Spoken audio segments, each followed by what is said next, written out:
네, 2024년 1월 24일 이정훈입니다. NK뉴스가 북한이 조국통일 3대 헌장 기념탑을 철거했다라는 보도를 했습니다. 위성사진을 분석해보니까 평양 남서부에 있는 그 탑이 사라졌다. 19일까지는, 1월 19일까지는 위성사진에 그것이 있었는데 22일 사진에 사라졌다. 그리고 올해 들어서 김정은이가 통일에 대한 희망을 상징하는 대형 기념비를 철거하라. 그런 지시를 내린 바가 있었죠. 그래서 조국통일 3대 헌장 기념탑이 그대로 존재할까 했는데 19일 찍은 위성사진에는 있었는데 23일 찍은 사진에는 없더라. 그래서 22일 제거됐을 가능성이 있다라고 보도했습니다. 제가 앞에 방송에서 우리 김영호 장관이 이끄는 통일부가 고려연방제하고 한민족 공동체 통일 방안을 걷어찼다라고 보도했습니다. 그 전에 국정원 차장을 지냈고 MB정부 때 통일부 장관이 됐다가 좌파들이 떠드는 바람에 사퇴했던 경기대학교 남주홍 교수라고 퇴직하신 분입니다.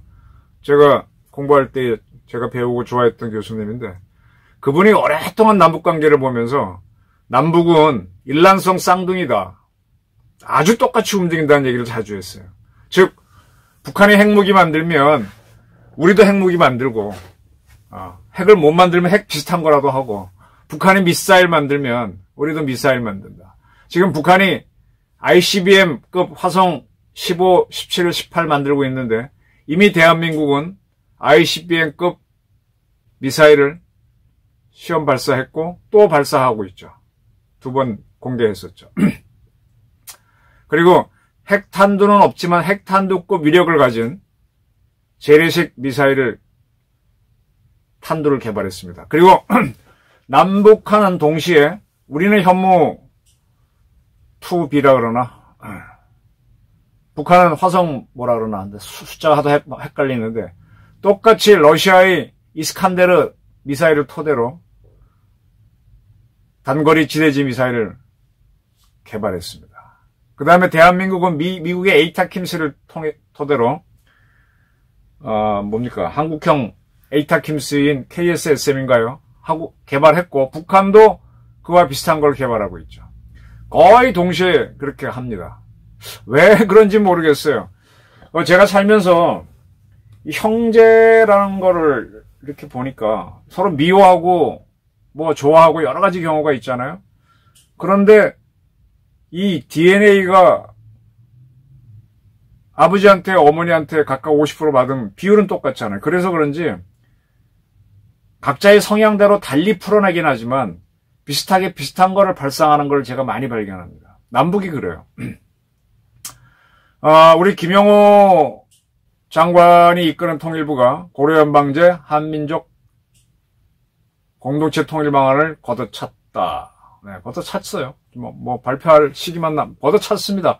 그분이 통일미래기획위원장 하면서부터 민족주의를 토대로 한 통일 방안은 안 된다. 확실하게 한 거죠.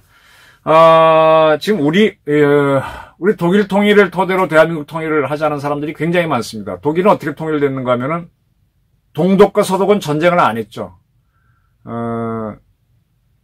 1940 연도는 좀 헷갈립니다. 8년인가 9년도에 그러니까 이렇게 됩니다. 45년도에 미국이 원폭을 써서 2차 대전을 끝냅니다.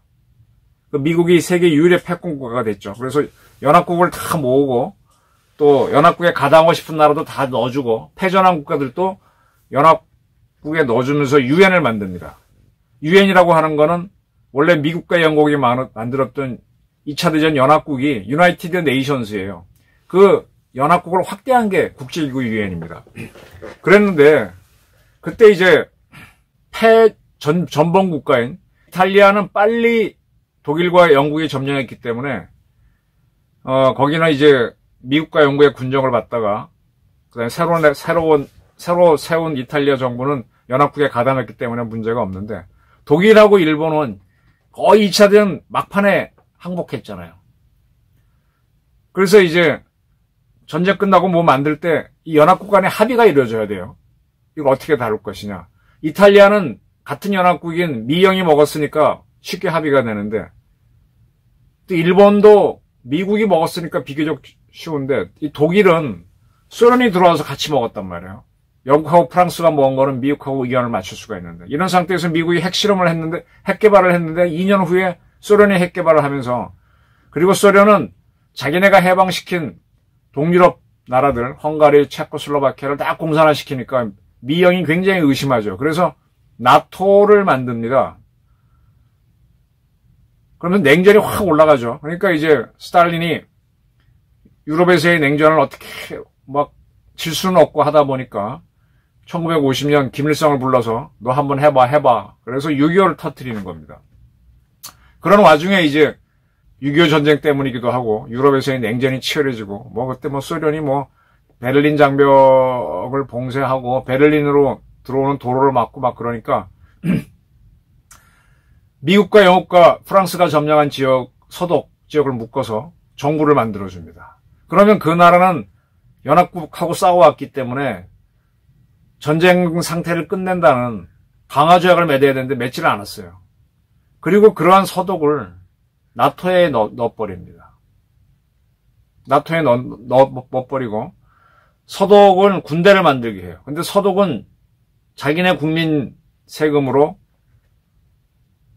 군대를 만드는데 그 군대를 쓰는 거는 나토 사령부가 쓰도록 합니다. 즉 용병은 독일 국민 정부가 하지만 용병은 나토가 하도록 합니다.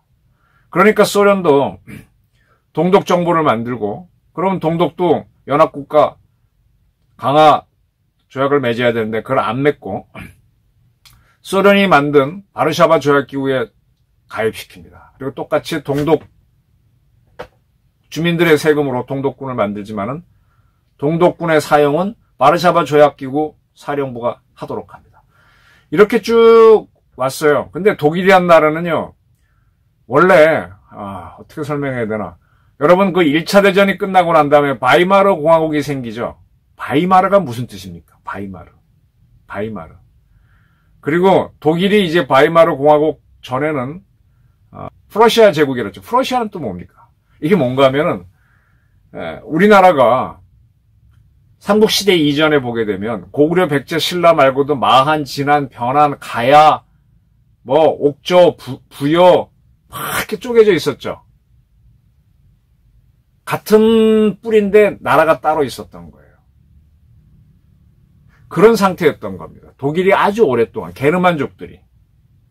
이제 그 나라들은 과거 신성 로마 제국이랑 큰 틀에는 있었는데 그 황제가 있고 이제 유럽의 제국 그 국가 서열을 보게 되면 황제가 있고 왕이 있고 그다음에 공작 중에도 이제 센 공작은 대공이라고 그럽니다. 그냥 일반 공작은 공작. 그다음에 후작, 백자, 남작 이렇게 있죠. 근데 이게 귀족의 명칭이면서 어떤 공작은 직접 통치를 해요. 그러면 그런 나라는 왕이 통치하면 왕국이죠. 황제가 통치하면 제국이고 공작이 통치하면 공국입니다. 후작이 통치하면 후국이고 남작 다 남국하는데 그 아래는 별로 그런 나라가 없습니다. 그래서 이 독일을 구성 게르만족 나라들은 여러 가지 주로 왕보다가는 이 공작들이 지배하는 나라가 많았어요. 그런 나라들을 공국이라 그런다 그랬죠. 그게 바이마르 공국이 있고 무슨 프러시아도 일종의 공국이었죠. 근데 프러시아가 주변 그 게르만족 나라들을 통합을 하면서 자기가 왕이 되니까 나중에 왕이었다가 나중에 황제를 선언하게 되죠. 프러시아는 제국을 선언하게 됩니다. 이제 그런 프러시아 제국이 이제 무너지고 난 다음에 1차 대전을 치르고 난 다음에 공화정으로 갈 때 바이마르 지역에서 바이마르 공국이 있던 지역에서 중심이 돼서 하다 보니까 바이마르 헌법이라는 게 만들어지는 거예요. 그래서 이제 그걸 중심으로 이제 다시 새로운 독일을 만들었는데 그게 전쟁을 또 일으키죠. 그때 바이마르 공화국에서 나치당이 집권하면서 전쟁을 일으킵니다. 그리고 패망한 거죠. 2차 대전은 패망한 거죠. 근데 이제 독일이란 나라는 아까 말한 대로 이제 공국들, 그걸 이제 나라방자, 방국이라고 할 수도 있죠. 국가라고 할 수 있는 그런 것들이 쭉 긁어모은 연방국 개념이란 말이죠. 그래서 옛날에 영방이라고 그랬습니다. 그러니까 이제 소독 정부를 만들 때 지금도 독일에 가게 되면 바이에르 미넨주, 뭐 작센주 이런 것들이 있잖아요. 그게 옛날에 다 독립국가, 무슨 뭐 공작들이 통치하거나 뭐 대공들이 하거나 뭐 그런 나라들이었던 거죠. 그래서 동독은 동독대로 이제 그런 국가들이 모여서 동독을 만든 거고. 그러니까 같은 민족이지만 우리처럼 오랫동안 단일 국가를 유지해온 게 아니에요. 우리는 고려 이후로부터 특히 조선부터는 확실하게 단일 국가를 한 600년 이상 해왔잖아요. 걔네들은 게르만 민족인데 다 쪼개져 왔던 거예요. 그거를 뭐 분데스라 그러나? 분데스리가랑. 그래서 지금 서독 축구 리그는 분데스리가잖아. 리가는 리그인가 영어예요? 잘 모르겠네. 어쨌든 그렇습니다. 그래서 이제 서독, 동독이 같이 존재하는데 우리처럼 같은 민족이니까 우리 민족주의를 통일하자는 얘기는 애초부터 없었어요. 그래서 브란트라는 사람이 외무부 장관을 하다가 국무총리, 즉 총리가 됐을 때도 민족주의에 의한 게 아니라 우리끼리 싸우지 말자. 우리끼리 싸우지 말고 어차피 우리는 다 쪼개져서 각자 나라로 살았으니까 각자 동서도의 각자 나라로 살자. 그 유엔에 가입하자 해서 72년도에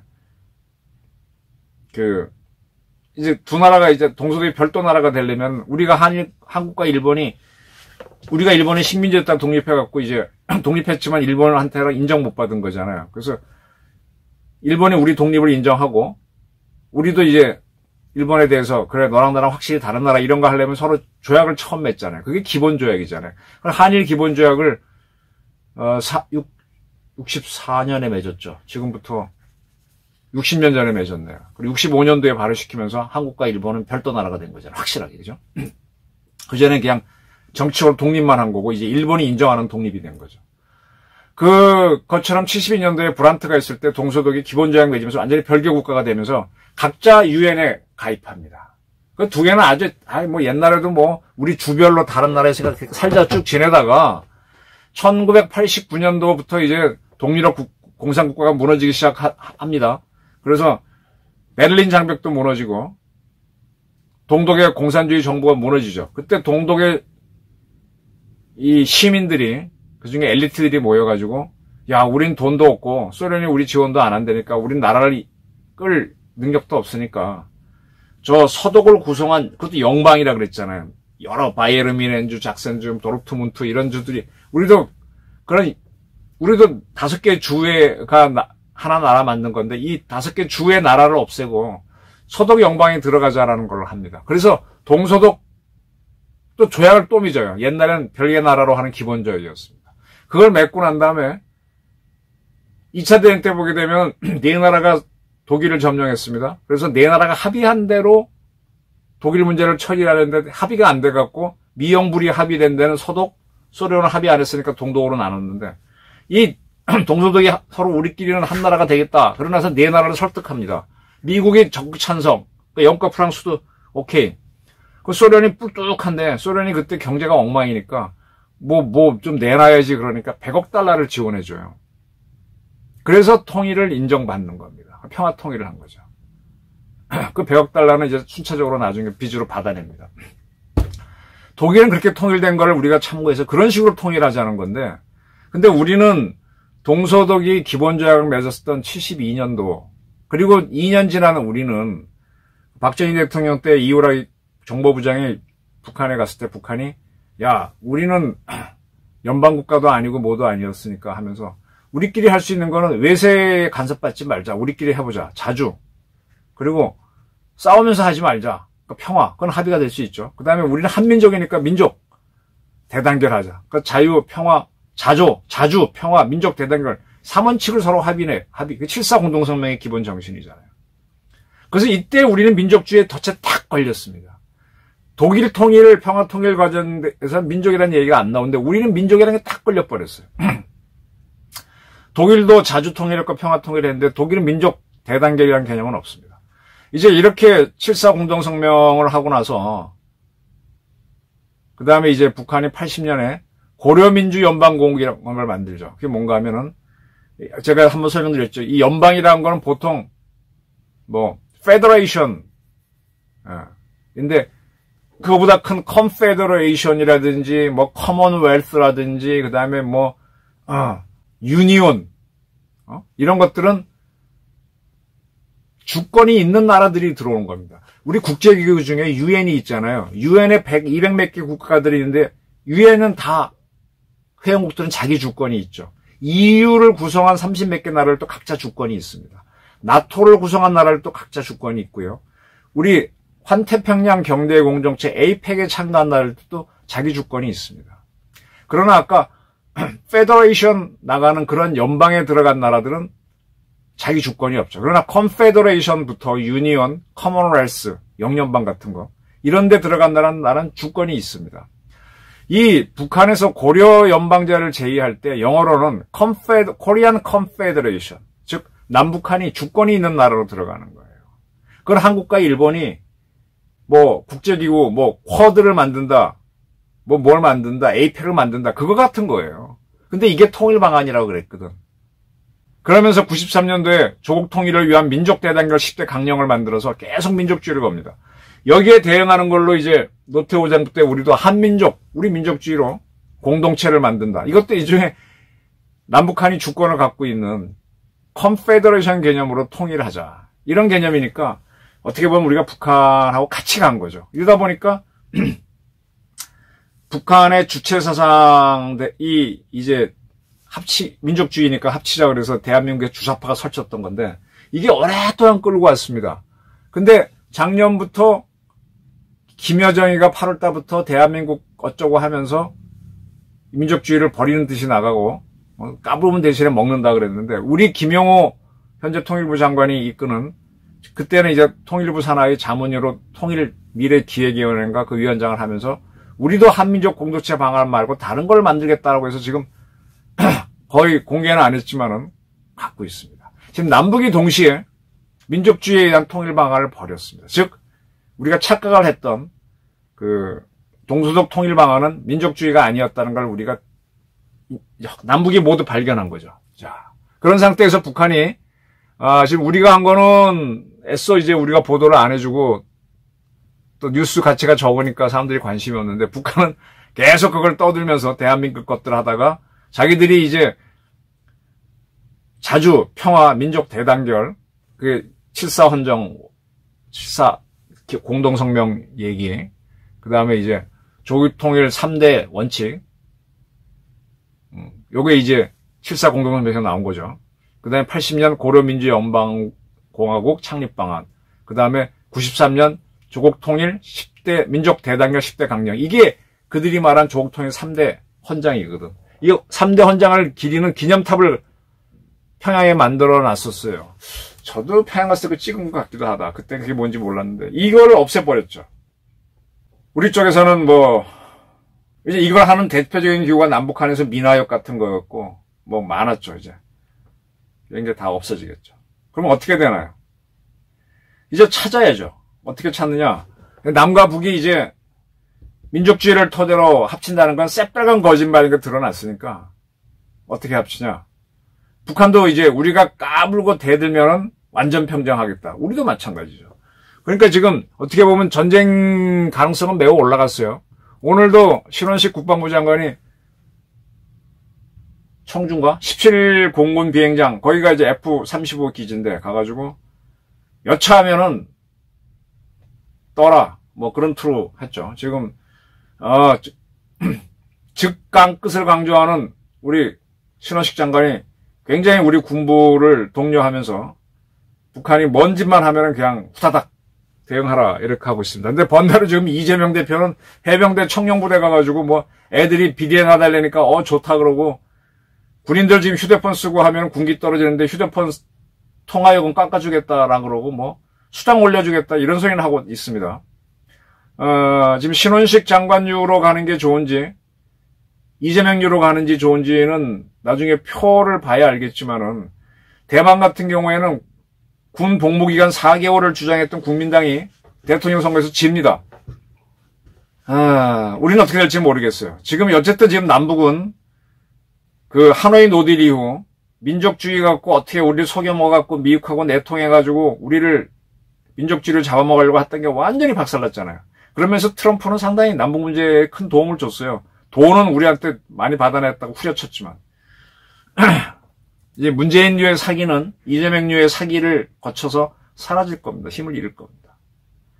이제 문제는 이제 남북 간의 이 대립이 전쟁으로 가느냐 아니냐인데 지금 김정은 입장에서는 러시아에 무기를 공급하니까 러시아랑 짝짝꿍 하는 게 훨씬 낫지 뭐 대남 어떻게 해봐야 되는 것도 없고 또 우리가 캠프 데이비드 선으로 한미일이 딱 가기로 했으니까 대립도 해야 되고 그런 겁니다. 탈북자인 장진성 씨는 지금 여차하면 전쟁이 날 수 있다라는 의견을 피력하고 있어요. 저도 그건 인정을 합니다. 여차하면 터질 수 있어요. 까딱 잘못하면. 근데 강하게 대비하면 오히려 안 날 수도 있죠. 그 전에 자이툰 부대를 이라크에 보내자고 할 때 노무현 정부가 안 보내려고 막 하다가 나중에 보내긴 보내는데 그때 안보 국방비서관을 했던 김희상 장군은 많이 보내자 그랬어요. 한 1개 사단 이상을 보내자 그랬는데 이 노무현 정부에 있는 많은 세력들은 그럼 우리 병사들 죽는다. 조금만 보내자 그랬습니다. 그때 김희상 장군이 뭐라는가 하면 야 조금 보내면 오히려 죽어. 많이 보내면 쪽수가 막이니까 오히려 더 안전해. 많이 보내면 전쟁 경험도 쌓고 더 안전해 그랬습니다. 이게 핵심입니다. 북한이 도발할 가능성이 높을수록 우리가 안보 체제를 강화하면 북한이 도발을 못해요. 북한이 도발할 것 같으니까 우리가 느슨하게 가자. 이러면 우리가 당합니다. 우리 김 장군 이론이 맞습니다. 지금 신원식 장관이 그거대로는 잘하고 있습니다. 여차하면 하는 거죠. 그리고 이제 지금 우크라이나에 있어서 러시아가 쏜 북한제인지 뭔지 모르지만 이스칸데르 미사일을 미국제인 패트리어트 팩3로 맞췄다 그러거든요. 그럼 대한민국도 지금 천궁2를 개발했으니까 천궁2를 보내줘야 돼요. 우리도 거기서 이스칸데르 맞춰버리면은 북한이 쏜 이스칸데르 맞출 수 있는 겁니다. 그러니까 우리가 지금 총력으로 지금 가야 돼요. 지금 이제 민주당에서는 뭐 김건희 여사 문제 갖고 계속 흔들기는 하는데 지금 이거는 우리 국가 문제에 아무 득이 안 돼요. 지금 안보 문제가 지금 막 가고 있습니다. 지금 이재명이는 오히려 뭐 윤석열 정부한테 북풍 만들지 말라고 공갈 치고 있는데 북풍은 지금 이미 국제정책으로 이미 만들어지고 있습니다. 이번에 뭐 윤한 갈등 이거 다 폭풍 속에 찻잔 속에 이거 물 휘젓는 거 아무것도 아니고요. 남북관계가 중요합니다. 그래서 지금 우리 군에서 바짝 대비를 하면서 뭐 이재명용으로 뭐 통신요금 깎아준다, 비제 설치한다 이런 헛소리 하지 말고 이북에 대해서 바짝 끈을 쪼여놔야 됩니다. 지금 병사들 여차하게 되면은 뭐 일정 붙을 준비도 해야 되고 그래야 전체가 살아요. 안 죽고 하나도 안 죽고 그게 오히려 왔고 이러고 있다가 이렇게 하면 더 긴장돼 하다 보면 우리가 많이 당합니다. 그래서 지금 바짝 조이고 지금 뭐 안보실부터 국방부, 국정원 또 이렇게 하면서 힘겨루기를 하다가 힘 약한 쪽에서 터져나가거든요. 스트레스가 워낙 크니까. 그러면서 통일의 기회도 올 수 있습니다. 북한이 조국 통일 3대 헌장 기념탑을 파괴했을 때가 우리로서는 기회입니다. 그리고 북한에 대해서 지금 다부지게 공작을 해야죠. 민주화 공작을 들어가야 되죠. 어쩌면 점점 더 D-Day가 가까워지는 것 같습니다. 북한도 아마 총선 전에 뭔가 하나 일으키려고 할 겁니다. 그게 자기네 유리하다고 판단하면. 거기에 대해서 우리가 잘 대응하면은 남북한의 좌파를 동시에 잡을 수 있는 기회를 가질 수 있다. 실패하면 남북한의 좌파가 모두 터져나와서 민주당에 숨어있는 운동권 좌파들 그 특권 세력이 권력을 휘두를 수도 있다. 네. 어떤 걸 택하실지 잘 판단해 주시기 바랍니다. 감사합니다.